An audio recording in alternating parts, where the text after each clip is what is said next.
LoreFi has upped its game recently, with new codes, clues, and that sweet lore dripping in with every new upload recently.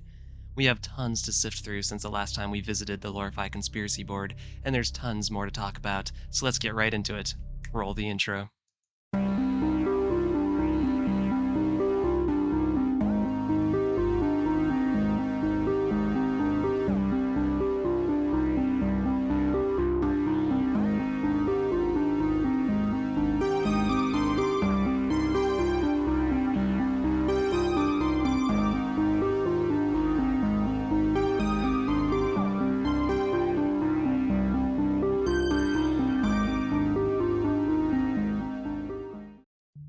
Alright, so I'm back. It's been a while since consistent Playmaster Plus content came out, and that is purely due to an overload of school, work, and writing that has been dominating my life recently. This video should mark the return of the weekly schedule with summer, and we're kicking it off with another dive into the story running in the background of some chill lo-fi beats. I want to jump right into the new stuff, so if you want a recap of all that's been discovered already, please feel free to hop back to one of my previous videos, all of which can be found in a playlist linked in the description. As for now, we're going to begin with the update to the first installment in the trilogy of 24/7 streams. We can now see some Grapevine forum logs on the board, with several users discussing their favorite lo-fi bands that we've seen releasing music over the course of LoreFi's lifespan. It seems lo-fi is very popular in this universe. It is important to note the emphasis on the bands being local that the users put. Then, of course, we get some dialogue. Taylor and Wing discuss back and forth throughout the episode. All of the bands in these posts are local bands. You in the Chicago area? Yeah. Wait, are you? Yeah. Okay. This might make things easier. How do you mean?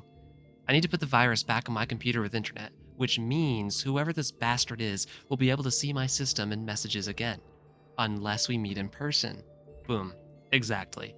Wipe my computer clean, reinstall the virus, then PWN this guy. Thanks, Wing. Andrew, by the way. Taylor. Nice to officially meet you, Andrew. So, Wing, or Andrew apparently, lives in the Chicago area just like Taylor. While the plan is supposedly to meet up in person in order to begin taking down the hacker, I'm not convinced we can trust Wing on this. Remember, as we know from the secret videos we went through last time, at some point in the future of the timeline, something bad happens to Taylor, something a Detective Matthews is looking into. I wouldn't be surprised if where things start to go wrong are with this meetup with Wing. The Sleepy Time stream has also received two updates since last time we talked about it. There is now a birthday card on Taylor's bedside table, an invitation to Doug's birthday party on 7/13.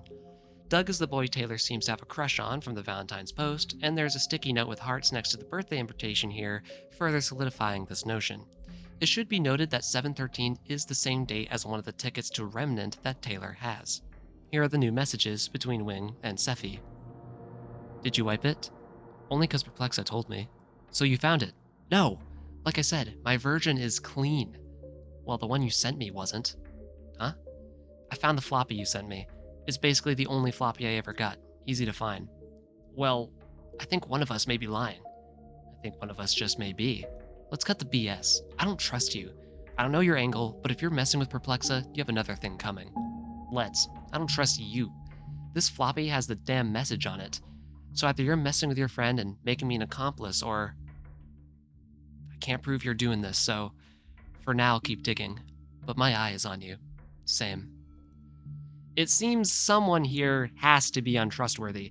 It doesn't seem like both these claims can coexist, yet I find it strange that if Wing really is the liar here, that he bothers to argue with Sephi herself about it.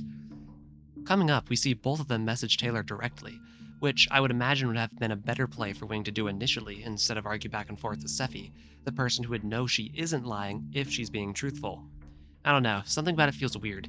Something about Wing's conduct has rubbed me the wrong way if he truly is trying to be nefarious, but things just keep getting stacked against him as we go on in this video, as you'll soon come to see. On that note, if we conduct the thought experiment that Sephi is the one lying, it seems kinda dumb to essentially just hand Wing ammunition against you by giving him a floppy disk with the virus and then denying it. A workaround, I guess, is that Sephi is simply ignorant to something that is going on and genuinely believes what she says despite it not being the actual truth. Maybe it's possible that the floppy disk could have attained the virus after leaving Sephi's possession but before Wing acquired it? That feels weird too. The previous messages really begins the rift of suspicion and distrust between these characters that continues on in the second update. Taylor, I can't with Sephi. Damn, you go to bed early. Look, she just keeps roadblocking me here. The more I dig into this virus, the clearer it is that it's dangerous. I think it's leaking info. She is constantly putting our investigation at risk. I doubt she wiped her computer, so the virus must still be feeding the info. I don't know how well you know her, if she's just an online friend or whatever. Either way, watch your back. With Sephi's messages saying, I don't trust Wing. Sorry, bet you're asleep now. He keeps trying to take control of this whole thing. And he knows a bunch about computers. I think he's manipulating us. Heck, he could be some 40-year-old dude in his mom's killer basement. You know what I mean. We don't know this guy, so watch your back. Obviously, these two message instances are meant to parallel each other, with both Sephi and Wing expressing their distrust of one another to Taylor. I would say this is meant to set up a small whodunit scenario with confusion as to who is actually harboring malicious intent, but I think one candidate can be easily knocked off the suspect list, at least for this instance, that being Sephi. With keyboard behaviors being realistically meaningless evidence in this scenario, given that anybody can put on an act behind a keyboard, in order to absolve someone, we have to look at more supplementary evidence. Now, last time we discussed LoreFi, I brought up a theory presented by Kwire, which I found to be really likely, that being that Sephi and Ayana are actually one and the same, the evidence given in that original video. Seeing as Ayana's signature is in Taylor's yearbook, that means the two know each other in real life for sure, which automatically makes her more trustworthy than Wing in my opinion. At the very least, Taylor would know Sephi's identity, whereas, as Sephi warns, Wing could be anybody with the information we have on him at this point. Keep that in mind going forward. I will say, however, there's a good level of concern Wing keeps expressing for all of this, which could easily all be an act. It just sometimes feels like he does and says things that aren't fully necessary if he is trying to sneak around. Perhaps the goal could be to drive a rift between Taylor and Sephi in order to isolate Taylor's trust and give him a better opportunity to strike here. Pause. This wasn't originally in the script, but it came to my mind and I wanted to say something about it despite the fact that I'm not super sure. Under that idea that I just mentioned above, it might give some insight into the reasoning behind the glitching messages found in the fall collection of the LoreFi prologue, something that's confused me for a while. Not only do I not know how changing a message after receiving it would work, but I had no idea to what end someone would be doing it. Now, if Wing here is trying to cause a rift in Sephi's and Taylor's relationship, maybe that is trying to be done in subtle ways with her other friends as well, through purposely causing issues of miscommunication and confusion. Maybe the explanation for the why of the glitching messages and Wing's interactions with both Sephi and Taylor is all a subtle ploy to isolate Taylor and make her a more vulnerable victim. The updates of the gaming/coding stream are really interesting, as they came with a fun puzzle to solve and some significant additions to the story as well. First, just some messages from friends. From AR Vulpix, did you get the mix I dropped off? Hopefully it'll cheer you up and hype you up for Remnant. From Timinator, time for the monthly ask, are you sure you don't want to do a panel for the comic? And from Kev, hey, can you comment again? Taylor's online friends are sending her messages to no replies that we see, something they begin to notice later on. Last time we investigated this stream, there was the hangman puzzle that led to the word call, and once again, there's a puzzle to solve. Now, I'm more of a narrative solver than a code cracker, so for these solutions I get a lot of help from the community documents that many smart people in the LoreFi section in the Game Theory Discord are always working on. Now, let's discuss the tap clue. There is a new post-it note which reads the following. We compare this with a new expanded set of games on the shelf. Note that they are separated into 2 shelves, 10 books each, as the times 10 would imply on the sticky note.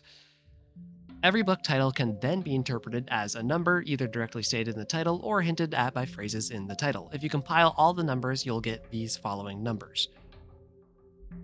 The post-it note also contains the word tap, which is probably a hint towards the tap code cipher, also hinted at the game tap tap tap, indicating 4. If you convert each of the numbers into their corresponding amount of dots and tap code, we then get the word transcript. Both the words call and transcript will be very important later on. In the second update for the gaming stream, we once again have a couple of messages to see, once again from Taylor's wider circle of friends who are expressing their concern given that she hasn't checked in with them for multiple weeks. Timinator, are we okay? It's weird for you to just disappear, even if it's only for a couple of weeks. Kev, you good? Where are you at these days? Clearly, Taylor's been inactive online, which makes sense given that she has been taking precautions against her digital stalker lately. The puzzle present in this update comes in the form of a checkers board. By taking each row of the checkerboard sequentially with a checker in place indicating a 1 for binary code and an empty square indicating 0 for binary code, we get that mess of numbers for binary, which then can translate into this smaller mess of numbers. By taking all these pieces and a bit.ly link as indicated by the game cartridge called literally bit.ly's adventures, we then follow the instructions in the coded description and we get a chain for all these pieces and combine it with the bit.ly heading and find a link. This leads to the following YouTube video aptly titled Call Transcript 060801 regarding a conversation between Taylor's parents. This is huge, as we get names and voices for both her parents and a better idea of their relationship. Here's the conversation. Hello? Hey, honey. Oh, hi. Should I start dinner? No, that's why I'm calling. Seriously, again? Robert. Sorry. I'm not mad at Dawn. The situation is frustrating. I know, but we need this. Yeah. Any luck today? I sent in applications, okay? Do you I'm just asking if you had any bites. I sent it out yesterday, Martha. Jesus. They're not gonna get back in a day. Don't take that tone with You me. act like I'm not trying. Taylor can hear you. Robert, I know you're trying. It's like you said, the situation is frustrating. Yeah. I'm gonna figure this out. I have some other, options. Still have a month of unemployment left, too. A month is plenty of time. 1 sec. Yeah. Of course. Right away. I gotta go. Right. I'll get Taylor fed, just don't work too long. I love you. Love you. Be right there. Be home as soon as I can. Sure. Great friggin' job, Robert. Nice one. This is clearly displaying the rift that was forming in Taylor's parents due to the stresses of employment, the lack thereof, and trying to live a married life through all of it. Her dad is struggling to find a job while her mother is overworked, creating a difficult dynamic of frustration brewing between them despite the fact that they probably both want to cultivate a situation that's best for the family. At least that's what it sounds like. This kind of thing can tragically put wedges into families and spiral them into dysfunction if a bitterness forms and continues to grow unresolved. With Robert being crossed out of a photo and Taylor's insistence that she doesn't want him around, I don't think things ended up going too well in regards to her parents' relationship. Whatever goes on to transpire between Martha and Robert, Taylor now believes that her dad is firmly in the wrong, given that we've clearly seen she harbors an enmity towards him. With her dad attempting to reach out in earlier installments, claiming that her mother is not innocent in how things turned out, we'll have to keep a close eye on how the Murphy family drama continues to unfold. Those are probably the most impactful lore that has dropped in the past couple of months, but we have several smaller things to sort through now as well. Several shorts have released with small things to solve hidden in their titles. However, I don't need to talk much about this given that they lead to a secret video that I was given early access to and already covered in my previous video. What is new are the clues present throughout the Vibe videos LoreFi has been releasing as of late. In the Chillcraft video, letters will occasionally appear in the torch that can be used to get Genesis 6:5. This is another Bible verse, as the series is used several times to convey themes now. This one reading that, "And God saw that the wickedness of man was great in the earth, and that every imagination of the thoughts of his heart was only evil continually." This is on tune with the repetition of the idea of sinning and wrongdoing throughout the religious allusions of the series thus far. In the Escape Reality compilation, this string of letters in the description is encrypted using base 64, as hinted at in the video tags, and decrypts to "She cannot escape me." Clearly the hacker/stalker referring to Taylor. In the Every Theorist theme compilation, the strings of 1s and 0s in the description is a modified tab code using the number of 0s to show the number of spaces down, broken by a 1 to swap to a cross, then a double space to move to the next letter. The code is this mess of numbers, and that decrypts to "Find Gregory, Save Taylor." Perhaps the mission of Detective Matthews? As the sections of the Theorist logo light up, a word is faintly visible in each segment. The video loops and these are visible multiple times, and in order of appearance these make the phrase "She needs your help," most definitely pertaining to Taylor and the dangerous situation she has found herself in. Finally, we have the Coffee Break compilation. In the description we see this. Using a Caesar cipher with a shift of 12 for decoding gives us "I'm closing in." I would take this to be an ominous phrase that reflects the stalker/hacker getting closer to achieving their goal with Taylor. In addition to all of this, 3 animatics have released showcasing different elements of the LoreFi world. First, let's look at the Escape animatic where, when Taylor is away, Cheeks makes his move. His goal? Freedom. Sweet, sweet freedom.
After the saga of Cheek's attempted escape concludes, we see Wing pressing to meet with Taylor and Seffi next week, meaning the time of their in person gathering is soon approaching for them, potentially foreboding if this truly is when the bad stuff goes down. The window animatic shows something that's been hinted at for a while.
The description to this one says, "It's been quite some time since Taylor's computer was infected, but she removed the virus.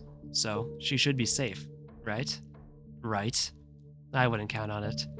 Finally, we get confirmation that Taylor is being stalked physically as well, with someone going so far as to taunt her by knocking on her window, then returning to the shadows to continue to creepily observe her. I get the fun of tormenting your victim, but I gotta say, it's not very strategic to bang on someone's window if you don't want to be seen. Now, if I were stalking someone, the Hideout animatic is probably the coolest so far. We see a hooded figure in a crappy den filled with music equipment, which makes me somewhat concerned this could be our man Wing. The music creation stuff would fit with what we know of the character, and it harkens back to Seffi's warning that he could be in some killer basement, which this room is very reminiscent of.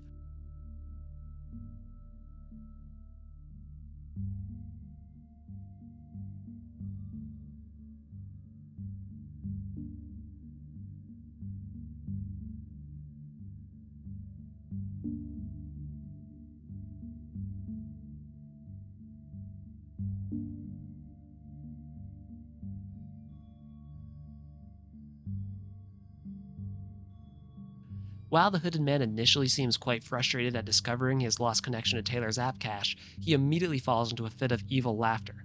Which, again, if he is Wing, then he is probably planning to do something bad when they all finally meet up in person, which would be pretty funny to a psychotic person. A "you may think you're safe, but you're not" situation.